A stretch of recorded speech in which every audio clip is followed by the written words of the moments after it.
Have you ever found yourself overdoing something or doing it just not enough? Yes, हम में से बहुत सारे लोगों का यही कंप्लेंट रहता है कि हम किसी काम को या तो ज़रूरत से बहुत ज़्यादा कर लेते हैं या बहुत कम। तो आज का हमारा जो वीडियो है वो इसी प्रॉब्लम से रिलेटेड है। चलिए आगे बढ़ते हैं वीडियो में।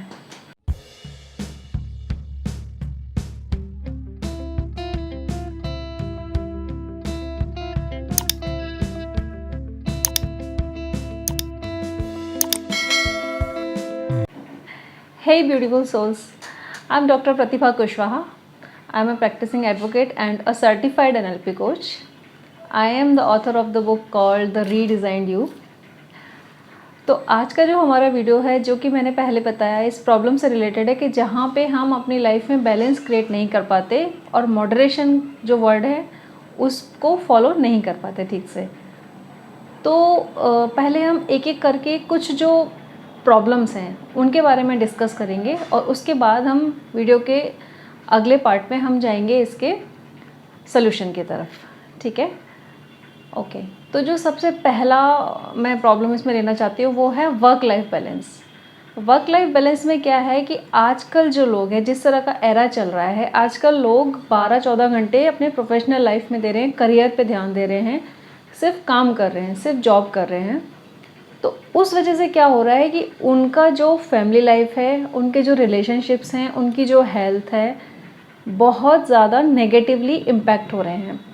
और इसके जस्ट दूसरी तरफ कुछ लोग ऐसे हैं जो बहुत लेज़रली काम कर रहे हैं और इस चीज़ की तरफ वो ज़्यादा कंसर्न ही नहीं है। तो ये दोनों ही सिचुएशंस ऐसी हैं कि एक पॉजिटिव एक्सट्रीम में है बहुत ज़्यादा और एक नेगेटिवली एक्सट्रीम में है बहुत ज़्यादा। तो इन दोनों ही सिचुएशन का हमारे जो लाइफ है उसके और जो एरियाज़ होते हैं उन पे हमेशा डैमेजिंग इफ़ेक्ट आता है। इन्हीं प्रॉब्लम्स में से जो हमारी दूसरी प्रॉब्लम आती है वो होती है टेक्नोलॉजी। आजकल हम में से कुछ लोग जो हैं वो टेक्नोलॉजी के ऊपर, गैजेट्स के ऊपर ओवर डिपेंडेंट हो गए हैं। मतलब उनका कोई भी छोटे से छोटा या बड़ा काम टेक्नोलॉजी के बिना होता ही नहीं है। Yes, this is very crucial कि आजकल जो टेक्नोलॉजी है उसने हमारी लाइफ को बहुत बहुत आसान बना दिया है और ये बहुत बड़ा फैक्ट है। लेकिन कुछ लोग उसे ओवर यूज़ कर रहे हैं। लाइक हर वक्त सिर्फ मोबाइल को यूज़ करते रहना, हर छोटे छोटे काम के लिए मोबाइल निकाल लेना। जैसे छोटे छोटे बच्चे जो कि पहले अपने मैथ्स के स्किल्स पे ध्यान देते थे, कैलकुलेशंस करते थे, तो अब क्या हुआ कि कैलकुलेटर आया पहले, उसके बाद मोबाइल। इन दोनों ही चीज़ों ने वो जो हमारी कैपेसिटी थी मैथ्स की प्रॉब्लम्स को सॉल्व कर लेने की, जो हमारी कैपेसिटी हुआ करती थी, वो बहुत मिनिमाइज़ कर दी है, क्योंकि अब हम उस चीज़ को यूज़ नहीं कर रहे हैं। देखिए, साइंटिफिक प्रिंसिपल ये है कि हम जिस भी चीज़ को, अपने बॉडी के जिस ऑर्गन को धीरे धीरे यूज़ नहीं करेंगे वो ऑब्सोलीट होता जाएगा। इसी तरह से अगर आप लोगों में से किसी ने अगर साइंस पढ़ी है, ह्यूमन एवोल्यूशन पढ़ा है, तो ज़रूर पढ़ा होगा कि पहले जो कुछ ह्यूमन बॉडी के ऑर्गन्स हुआ करते थे, मतलब हज़ारों साल पहले, अब वो नहीं है, क्योंकि अब उनका यूज़ नहीं है, तो वो वेस्टिजियल ऑर्गन्स कहलाते हैं। तो सेम इसी तरह से है। तो आजकल क्योंकि हम गैजेट्स पे बहुत ज़्यादा डिपेंडेंट हो गए हैं, तो अपनी जो कैपेसिटीज़ हैं उनको हम फुल यूटिलाइज़ नहीं कर रहे हैं। तो फुली यूटिलाइज़ नहीं करने की वजह से क्या हो रहा है कि वो कैपेसिटी और भी कम होती जा रही है। तो जो हमारा माइंड है, जो हमारा सबकॉन्शियस माइंड है, उसको उस पर्टिकुलर कैपेसिटी को इन्हेंस करने में बिल्कुल भी पार्टिसिपेट नहीं कर रहा है, बिकॉज उसको दिख रहा है कि इसकी ज़रूरत नहीं है। ठीक है, और इसी पॉइंट में जो कुछ लोग ऐसे भी आते हैं, जो पुराने लोग हैं, वो क्या है कि वो बिल्कुल ही टेक्नोलॉजी, गैजेट्स और मॉडर्न एरा के बिल्कुल ही अगेंस्ट हैं। वो क्या करते हैं, अपने पास्ट की तरफ मुँह करके खड़े रहते हैं। जो मॉडर्न एरा है उसको नेगेटिवली बोलते रहते हैं। बोलते हैं कि जब से ये टेक्नोलॉजी आया है तभी से सब लोग आलसी हो गए हैं, तभी से ये सारी चीज़ें गलत हो रही हैं, इस तरह की बातें बोलते रहते हैं। और इसका जो एक और पॉइंट है, नेक्स्ट पॉइंट जो हम नेक्स्ट जो बहुत बड़ी प्रॉब्लम है वो हम डिस्कस कर सकते हैं, वो है रिचुअलिज़म। रिचुअलिज़म मतलब है कर्मकांडी होना। जो लोग बहुत ज़्यादा कर्मकांड में विश्वास रखते हैं वो समझते हैं कि हम स्पिरिचुअल हैं, लेकिन रिचुअल्स करना, कर्मकांडी होना अध्यात्म नहीं है, स्पिरिचुअल नहीं है, वो इस चीज़ को नहीं समझते। जैसे कुछ लोग क्या करते हैं, दिन का एक बहुत बड़ा हिस्सा इसी कर्म कांड में निकाल देते हैं, जैसे कि पूजा पाठ करते रहना एक्सेसिवली, व्रत करते रहना, अनुष्ठान करते रहना। ये सब करना गलत नहीं है, पर जो यहाँ पे इशू आता है, इशू ये आता है, प्रॉब्लम ये आता है कि वो जो भी लोग इन चीज़ों को फॉलो कर रहे हैं और अपनी लाइफ का एक बहुत बड़ा हिस्सा कर्मकांड को डेडिकेट किया हुआ है, लेकिन वो इसका अर्थ समझे बिना, इसका एक्चुअल मीनिंग समझे बिना ये सब कर रहे हैं, तो उससे क्या हो रहा है कि उनको बेनिफिट नहीं हो रहा है, बस उनका टाइम जा रहा है और अपने आप को उन्होंने एक दायरे में सीमित कर लिया और वो एक्सेसिवली इस प्रैक्टिस में चले गए हैं। और इसके अगेंस्ट में कुछ लोग हैं, कुछ लोग क्या कर रहे हैं कि वो पूजा पाठ, व्रत, अनुष्ठान, इन तीर्थ यात्रा, इनमें से किसी भी चीज़ पे कोई विश्वास ही नहीं रखते हैं। वो बिल्कुल कहते हैं कि ये आडंबर है और हम लोग तो मॉडर्न हैं, तो इसी वजह से वो रिचुअलिज़म को बहुत ज़्यादा नीची नज़रों से देखते हैं, बहुत ज़्यादा लोअर लेवल पे रखते हैं, वैल्यू नहीं देते। लेकिन ये दोनों ही एक्सट्रीम्स रॉन्ग हैं, क्योंकि जो एक्सेसिवली इन प्रैक्टिसेस को, रिचुअलिज़म को फॉलो कर रहा है या जो बिल्कुल ही इसके अगेंस्ट है, दोनों ही रॉन्ग हैं, दोनों ही रॉन्ग है। बिकॉज सही अर्थ, सही मीनिंग रिचुअलिज़म का, आडंबर का, पूजा पाठ का, स्पिरिचुअलिज्म का किसी ने समझा ही नहीं है। बस अपनी अपनी कन्वीनियंस के हिसाब से, अपने अपने सेट बिलीफ सिस्टम के हिसाब से लोग काम करते जा रहे हैं, चीज़ों को फॉलो करते जा रहे हैं, जो कि उनके लिए अनहेल्दी है। और उससे भी बड़ा प्रॉब्लम यह है कि उनके आसपास के जो लोग हैं और उनकी लाइफ के जो दूसरे एरियाज़ हैं, उन पे इसका डैमेजिंग इफ़ेक्ट पड़ रहा है और वो लोग इस चीज़ को नहीं समझ रहे हैं। तो ये एक हमारा तीसरा प्रॉब्लम हुआ इसका। तो इसका नेक्स्ट हम इसमें एक डिस्कस कर सकते हैं, वो है फिटनेस, हेल्थ एंड फिटनेस। तो कुछ लोग जो होते हैं वो हेल्थ एंड फिटनेस के लिए बहुत ज़्यादा जागरूक होते हैं और ये बहुत अच्छी बात है। ट्रस्ट मी, अपनी लाइफ में हेल्थ से इम्पॉर्टेंट कुछ नहीं है। हमेशा हेल्थ को एबव रखना चाहिए, मतलब कहते हैं ना ऊपरी दर्जे पर रखना, तो ऊपरी दर्जे पर रखना चाहिए बिल्कुल। लेकिन एक्सेसिवली से वही करते रहना, दिन में 4-4 घंटे जिमिंग करना, एक्सेसिव डाइट्स करना, कीटो डाइट, ये डाइट, वो डाइट, इतने सारे डाइट्स आ गए हैं। लोग सोच नहीं रहे उसका नेगेटिव इम्पैक्ट कितना पड़ रहा है, आपके फिजिकल बॉडी पे पड़ रहा है, आपके मेंटल हेल्थ पे पड़ रहा है, इनर पीस पे पड़ रहा है। बट बात यह है कि हम लोग सिर्फ फॉलो कर रहे हैं, एक को देख के दूसरा, दूसरे को देख के तीसरा, मतलब एक सिर्फ देखा देखी, जो भेड़ चाल जिसे हम कहते हैं, रेड रेस में हम लोग लगे हुए हैं, बिना ये जाने कि इसका इम्पैक्ट क्या है, लॉन्ग रन में इसका इम्पैक्ट क्या है। और कुछ लोग ऐसे हैं कि जो हेल्थ पे ध्यान ही नहीं दे रहे, मतलब लिथार्जिक लाइफ अपनी बना रखी है, बिल्कुल इस चीज़ पे ध्यान नहीं दे रहे हैं कि ये कितना इंपॉर्टेंट है। क्योंकि अगर हेल्थ अच्छी होगी, बॉडी अच्छी होगी, तो हमारा माइंड अच्छा होगा। और बॉडी और माइंड ये दोनों मिलके एक सिस्टम बनाते हैं और उसी सिस्टम से हम आगे जाके लाइफ में सक्सेस क्रिएट कर सकते हैं, अपने गोल्स को अचीव कर सकते हैं, एक फुलफिलिंग लाइफ लीड कर सकते हैं। बट इसके लिए इन दोनों ही एक्सट्रीम से बचना होगा, ठीक है। तो इसमें एक पॉइंट और हम डिस्कस कर सकते हैं, कॉम्पिटिटिव पेरेंटिंग। बहुत सारे जो पेरेंट्स होते हैं, अपने बच्चों को उन्होंने रैट रेस में लगा दिया है। मतलब जब से बच्चा छोटा है, उसका जो डेवलपमेंट का टाइम है, उसका वो डेवलपमेंट हो ही नहीं पा रहा। वो बच्चा तभी से सिर्फ अपने पेरेंट्स की जो एक्सपेक्टेशंस हैं उनको फुलफ़िल करने में लगा हुआ है। मतलब तुम्हें 5th में इतना ग्रेड लाना है, 6th में इतना लाना है, 7th में 98% लाना है, 8th में 99% लाना है। उसके बाद जो इतने सारे कॉम्पिटिटिव जो सेंटर्स हैं, जो कोचिंग इंस्टीट्यूट्स हैं, उनमें एडमिशन्स लेना है। लगातार दिन में अब 14 घंटे पढ़ाई करनी है, 15 घंटे पढ़ाई करनी है, क्योंकि उसको एक कॉम्पिटिटिव एग्ज़ाम क्रैक करना है, क्योंकि उसको एक रैंक लेके आनी है।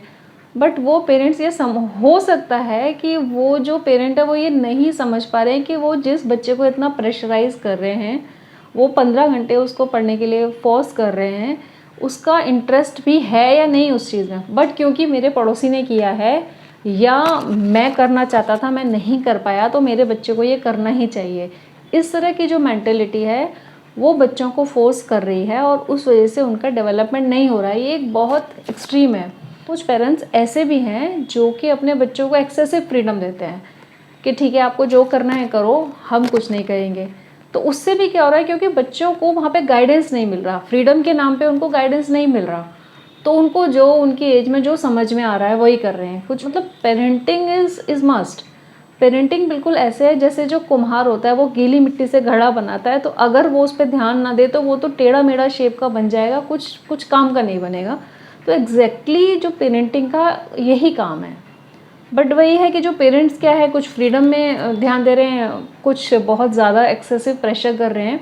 तो ये दोनों ही सिचुएशंस उस बच्चे के परवरिश के लिए, उस बच्चे का अच्छा सिटीज़न बनने के लिए, और सबसे बड़ी बात एक फुलफिल्ड लाइफ लीड करने के लिए बहुत ही ज़्यादा नेगेटिव है। मतलब ये दोनों ही तरह की पेरेंटिंग उसकी फुलफिलिंग लाइफ को डैमेज कर रही है और उसका होलिस्टिक डेवलपमेंट नहीं हो पा रहा है।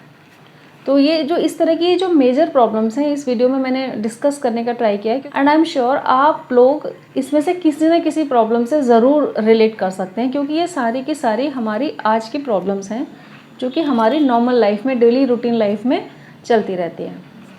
ठीक है, तो मैं एक चीज़ यहाँ ये बताना चाहती हूँ कि जो हमारी लाइफ है वो बेसिकली 5 मेजर एरियाज़ में बटी हुई है, जिनका आपस में कनेक्टेड होना और बहुत ज़रूरी है, बैलेंस होना बहुत ज़रूरी है।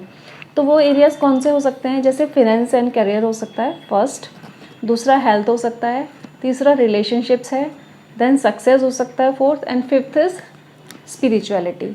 तो ये जो पांचों एरिया हैं, हमें अपनी लाइफ के इन 5 एरियाज़ में एकदम बैलेंस बना के रखना चाहिए to lead a fulfilling and happy life. तो उसके लिए अगर हम अब जैसे जो लोग अपने प्रोफेशनल करियर में बहुत ज़्यादा ध्यान दे रहे हैं, ठीक है, वो बहुत इंपॉर्टेंट है, ऐसा नहीं है कि हम उसे पीछे कर सकते हैं, उस पर ध्यान नहीं देंगे तो काम चल जाएगा। लेकिन balance, moderation is the key. तो मतलब मॉडरेशन इज़ द वर्ड कि अगर जो भी लोग मॉडरेशन को अपनी लाइफ में इम्प्लीमेंट कर लें और अपनी लाइफ के किसी भी एरिया में इम्प्लीमेंट करेंगे, हाँ, तो उनकी लाइफ बेटर होना बिल्कुल एश्योर्ड है, बिल्कुल एश्योर्ड है। मतलब अवश्यम भावी जो एक वर्ड है उसका मतलब ये है कि मॉडरेशन से ही अपनी लाइफ को अच्छे तरीके से हम आगे लीड कर सकते हैं। कि कुछ पॉइंटर्स मैंने रेडी किए हैं, तो वो पॉइंटर्स पे हम बात कर लेते हैं कि मॉडरेशन की जो प्रैक्टिस है उसे अपनी लाइफ में इम्प्लीमेंट करने से हमें क्या क्या बेनिफिट हो सकता है। जैसे सबसे पहला क्या है कि जो अगर हम मॉडरेशन को अपनी लाइफ में इम्प्लीमेंट करते हैं तो सबसे पहला होगा प्रायोरिटाइजेशन। जो मॉडरेशन होता है वो हमें सिखाता है कि अपनी लाइफ में चीज़ों को प्रायोरिटाइज करो, अपनी लाइफ में प्रायोरिटाइज करो कि क्या आपके लिए ज़रूरी है, क्या ज़रूरी नहीं है। मतलब what is it which matters most for you, right? Everything is not important. जैसे जब दिवाली आती है तो हम सफाइयाँ करते हैं, उस वक्त हमें पता चलता है कि इतना सारा गंद पड़ा हुआ है घर में जिसकी कभी ज़रूरत थी ही नहीं, बस वो रखा है ये सोच के कि कभी यूज़ हो जाएगा। वो 6 महीने, साल, 2 साल से बस पड़ा हुआ है और वो रखा जा रहा है। तो ऐसे ही हमारी लाइफ में भी बहुत सारी चीज़ें ऐसी हैं, वो चाहे फिज़िकल इतनी सारी चीज़ें हो सकती हैं, या हमारे बहुत सारे ऐसे रिलेशनशिप्स हो सकते हैं, बहुत सारे ऐसे थॉट्स हो सकती हैं, बहुत सारे ऐसे पुराने सप्रेस्ड इमोशंस हो सकते हैं जिनकी लाइफ में कोई ज़रूरत नहीं है, बस हमने रखा हुआ है। तो प्रायोरिटाइजेशन करने से हम समझ जाएंगे कि क्या हमारे लिए ज़रूरी है और क्या चीज़ है जो कि हमें एक हैप्पी लाइफ देने में हमें सपोर्ट कर सकती है। तो मॉडरेशन ही हमें सिखाएगा, क्योंकि जब हम मॉडरेट करने में आएंगे, प्रैक्टिस को मॉडरेट करेंगे, तो हम समझ जाएंगे कि किसे हम ऊपर रखें, किसे हम सेकंड नंबर पे रखें, किस चीज़ को हम थर्ड नंबर पे रखें। सेकंड पॉइंट इसमें हो सकता है सस्टेनेबल पेस। सस्टेनेबल पेस का मतलब है, मैं इसको एक एग्जांपल से एक्सप्लेन करती हूँ। जैसे जब कोई रनिंग करना स्टार्ट करता है, ठीक है, तो अगर वो स्टार्टिंग पॉइंट से ही बहुत तेज़ पेस में अगर ये दौड़ेगा कोई भी पर्सन, तो वो ज़्यादा देर तक नहीं दौड़ पाएगा और वो रुक जाएगा। ऐसे ही अगर कोई बच्चा है जो अपना, जैसे बच्चे तो क्या है, उनको अगर बोल दो बेटा टाइम टेबल बनाओ, तो वो अपना टाइम टेबल ऐसा बनाते हैं कि आधा घंटा ये पढ़ना है, आधा घंटा ये पढ़ना है, उसके बाद ये 15 मिनट ये, 2 घंटे ये, और मतलब उसमें कोई भी लेज़र टाइम नहीं रखते हैं, क्योंकि उनको लगता है कि ये सब कुछ करना है, क्योंकि बोला गया तो करना है। बट वो टाइम टेबल फॉलो नहीं होता। फॉलो क्यों नहीं होता? क्योंकि उसमें मॉडरेशन नहीं है। जब 12 घंटे पढ़ने का टाइम टेबल बना लोगे तो एक दिन से ज़्यादा वो फॉलो होगा ही नहीं, क्योंकि इतना ज़्यादा मेंटल स्ट्रेस और फटीग आ जाएगा, तो वो फॉलो नहीं होगा। तो इसीलिए जो मॉडरेशन है वो हमें सस्टेनेबल पेस पे रहना सिखाता है, जो कि लॉन्ग रन तक चल सकता है और आगे हमारे काम आता है और हमें गोल्स अचीव करने में सपोर्ट करता है। नेक्स्ट पॉइंट है इसका healthy boundaries. Healthy boundaries create हम कैसे कर सकते हैं? लर्न टू से नो, सबसे अच्छा एग्जाम्पल इसका यही है। हम लोग क्या करते हैं, क्योंकि मॉडरेशन नहीं है ना, हमें लोगों को खुश करना है। We have become like people pleaser. तो पीपल प्लीज़र क्या करते हैं, भाई सामने वाले को बुरा ना लगे इसलिए मैं ना तो नहीं बोल सकता। तो अगर हम मॉडरेशन ले आए कि चलो अगर बुरा लग गया, कुछ दिन बात नहीं भी की तो ठीक है ना, इट्स ओके। अगर सच में वो ट्रू फ्रेंड है तो वो कहीं जाने ही नहीं वाला, ठीक है। और अगर वो नहीं है, जिसे नहीं रहना, वो तो जाने ही वाला है। तो ये कैसे आएगा मॉडरेशन से? लेकिन हम लोगों ने सिचुएशंस को इतना एक्सट्रीमली कस के पकड़ा हुआ है कि नहीं भाई, ये तो चीज़ें सिर्फ ऐसे ही चलनी चाहिए, जो कि हमारे लिए डैमेजिंग है, हमें नेगेटिवली इम्पैक्ट कर रहा है।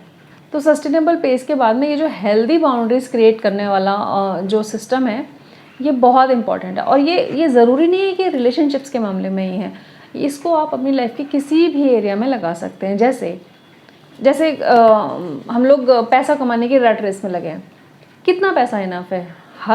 हर इंसान की, हर पर्सन की जो रिक्वायरमेंट है वो मंथली रिक्वायरमेंट अलग है। किसी को 5 लाख चाहिए, किसी को 10 चाहिए, और किसी का काम 50,000 में भी चल जाता है। लेकिन जो 50,000 वाला है, अगर वो ये कंपेयर कर रहा है कि भाई वो 5 लाख में कर रहा है तो मुझे भी 5 लाख करना है, और जैसे ही वो 5 पे पहुंचेगा वो उस रेट रेस में लग जाएगा कि भाई मुझे 10 लाख करना है क्योंकि वो 10 कर रहा है। तो इस तरह से कभी बाउंड्री क्रिएट नहीं होगी। तो यहीं पे हमारा प्रायोरिटाइजेशन भी काम आएगा कि मुझे अपनी प्रायोरिटी सेट करनी है। क्या मेरी लाइफ में पैसा प्रायोरिटी है, या हेल्थ, या रिलेशनशिप, या स्पिरिचुअलिटी, या पीस ऑफ माइंड? ये चीज़ें प्रायोरिटाइजेशन करना पड़ेगा। पे आके हमें हेल्दी बाउंड्रीज क्रिएट करनी पड़ेंगी कि कहाँ मुझे रुकना है। चलना तो सभी सिखाते हैं, लेकिन कोई नहीं बताता कि कहाँ रुकना है। लेकिन सबसे इम्पॉर्टेंट है हमें ये जानना कि कहाँ मुझे रुकना है। चलना तो आता है, रुकना सीखना है। नेक्स्ट इसमें हम डिस्कस कर सकते हैं एडेप्टेबिलिटी। हम सभी जानते हैं कि किसी की भी लाइफ कभी स्मूथ नहीं होती। हमारी जो लाइफ है उसमें हमेशा अप्स एंड डाउन्स आते रहते हैं। तो जो अप्स एंड डाउन्स हैं उनसे डील करना हम कैसे सीखेंगे? जैसे जब कुछ बुरा हो रहा है हमारे साथ, या हमारी लाइफ बहुत डाउन चल रही है, कोई जॉब चला गया, या कोई लव्ड वन है जो हमसे किसी वजह से दूर हो गया है, कोई भी रीज़न हो सकता है, तो वो एक तरह से हम अपनी लाइफ के डाउन फेज़ में आ जाते हैं। तो जब डाउन फेज़ में आते हैं तो क्या हमें हेल्प करेगा? अगर हम उस सिचुएशन में अपने आप को अडेप्ट कर लें और उसको एक्सेप्ट कर लें। एक्सेप्ट करने से हमें स्ट्रेंथ मिलती है आगे बढ़ने की। हमें लेसन्स मिलते हैं कि अगर आगे ऐसी कोई सिचुएशन आएगी तो उसे हम कैसे डील करेंगे, कैसे हम उसे हैंडल कर सकते हैं। तो adaptability is also very important in terms of having moderation in our lifes. जो नेक्स्ट पॉइंट हम डिस्कस कर सकते हैं, मॉडरेशन। मॉडरेशन क्या करता है? हमारी लाइफ की पेस को ये थोड़ा धीमा कर देता है। वो जो भाग दौड़ में, रैट रेस में लगे हैं ना, उससे थोड़ा सा खुद को पीछे खींचना है और दूर बैठ के थोड़ा देखना है कि क्या ये सब ज़रूरी है। क्या जो मुझे अब तक मिला है मेरी लाइफ में, क्या मैंने उसे कभी अप्रिशिएट किया है, कभी ग्रेटिट्यूड दिया है, इन सब चीज़ों पे कभी ध्यान दिया है? ये सब सोचने का टाइम ही किसके पास है? एक बहुत फ़नी लाइन है कि हम लोग महीने के 50,000 कमाने में इतना बिजी हैं कि 5 लाख कमाने का टाइम नहीं है। तो 5 लाख कैसे कोई कमाएगा? मतलब एक ये एग्जाम्पल है, of course, please don't take it typically. इसका मतलब ये है कि जब तक हम अपनी लाइफ की पेस को थोड़ा स्लो डाउन नहीं करेंगे, जब तक हम अप्रिसिएशन नहीं सीखेंगे, ग्रेटिट्यूड नहीं सीखेंगे, तब तक हम कैसे समझेंगे कि मेरे लिए क्या इम्पोर्टेंट है। मैं ये कैसे समझ पाऊँगी कि आज जिस तरह से भाग दौड़ करके अपने आप को पूरा झोंक के मैं इतना एक सक्सेस, छोटा सा सक्सेस अपने लिए क्रिएट कर पाई हूँ। तो अगर मैं थोड़ा रुक जाऊँ, थोड़ा मेंटल पीस पे ध्यान दूँ, थोड़ा स्पिरिचुअल, एक्चुअल में जो स्पिरिचुअलिटी है उस पर अगर ध्यान दूँ, तो मेरी लाइफ की प्रोडक्टिविटी कितनी इन्हेंस हो जाएगी। प्रोडक्टिविटी इन्हेंस होने से ऑफकोर्स बड़ी सक्सेस हम क्रिएट कर पाएंगे, अच्छे रिलेशनशिप्स होंगे। क्योंकि अभी 5 एरियाज हमने बताए, जैसे health, finance, relationships, spirituality and success. तो इन पांचों का आपस में बैलेंस होना बहुत ज़रूरी है। जब तक इनमें बैलेंस नहीं होगा, मेरी प्रोडक्टिविटी कैसे इंक्रीज़ होगी, कैसे मेरे आसपास एक सपोर्ट सिस्टम क्रिएट होगा? अगर सपोर्ट सिस्टम क्रिएट नहीं होगा तो कैसे मुझे वो स्ट्रेंथ मिलेगी, कैसे मुझे वो बूस्ट मिलेगा जो मुझे आगे जाने के लिए पुश करेगा? वो बहुत ज़रूरी है। तो मेरा ये जो आज वीडियो है वो सिर्फ यही बताने के लिए है कि moderation is the key. Please accept it, implement it in your life, and see the wonders happening in your life. So everyone, if you have any questions related to the content, kindly write to me in the comment section, and also you can give your suggestions for my upcoming videos, like कि किस topic पे next video आप चाहते हैं, and also like and share my video, subscribe to my channel and hit the bell icon so that आपको आगे आने वाले videos के notification पहले मिल जाएं. So if you like the content, thank you and please share this content, क्योंकि I'm sure आप किसी ना किसी ऐसे लोगों को ज़रूर जानते होंगे जिनको इस तरह के कंटेंट की ज़रूरत है. Thank you. Bye bye.